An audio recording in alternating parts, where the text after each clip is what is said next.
So yesterday in the UK, Parliament sat down to vote on what are the strictest lockdown measures in the history of this country. We've never been locked down this bad. Even in the Blitz in 1940 when we were at war, we've never told our citizens that they can't leave their houses, they can't send their kids to school, businesses can't open. And so you might expect that your elected representatives, when they went in to debate the validity and the senseness of these measures, might not all agree.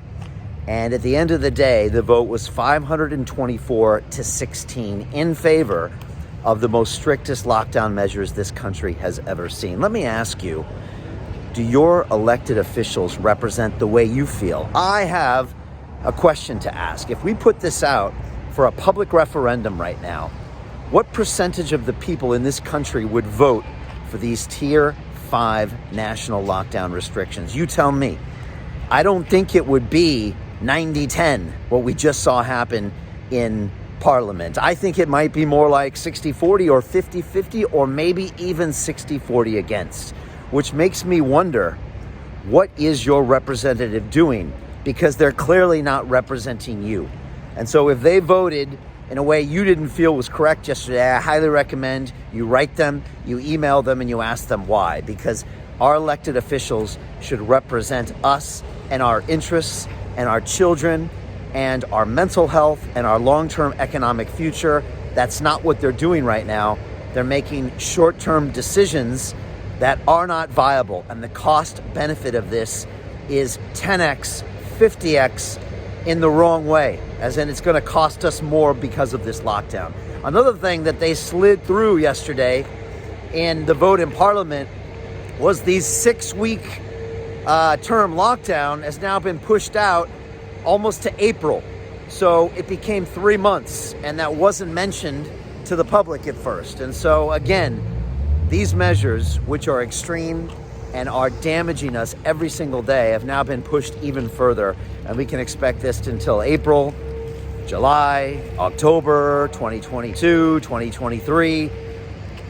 And we have to ask ourselves a question. Is this really the best strategy for our long-term future? That's what we should ask ourselves every day, especially our government. And I assert that it's not. We need, and this is something I've been saying for 6 months, a strategy of focused protection, where we protect the elderly, we protect those vulnerable, but we allow the rest of the people to get out and make this economy great, which means we can pay for the NHS, we can pay for defense, we can pay for all the things that make this country great. And so I have to ask you about the people you voted in, because your members of parliament, I believe, are not representing how you feel. And we see this two-party system where they basically sign off on each other's failures.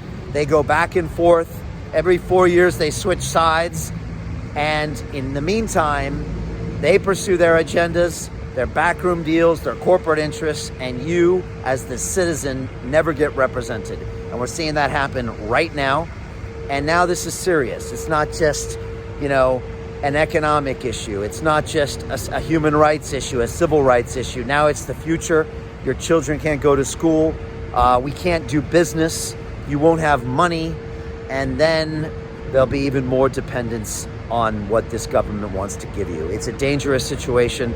Leave me your comments below. Tell me, if this was a public referendum, would you have voted for these lockdowns or not? Would you have voted to extend them from 6 weeks to 3 months, because they didn't ask you? And tell me, do you think the cost versus the benefit of lockdown is the correct thing to do? I'll be doing a full 1-hour live show about this tomorrow, Friday, on Real Deal at noon here in the UK, talking about the cost-benefit analysis of lives lost, of our mental health, and the economic situation of lockdown versus not lockdown. Be there for that. Share this video. Let's take London in a new direction.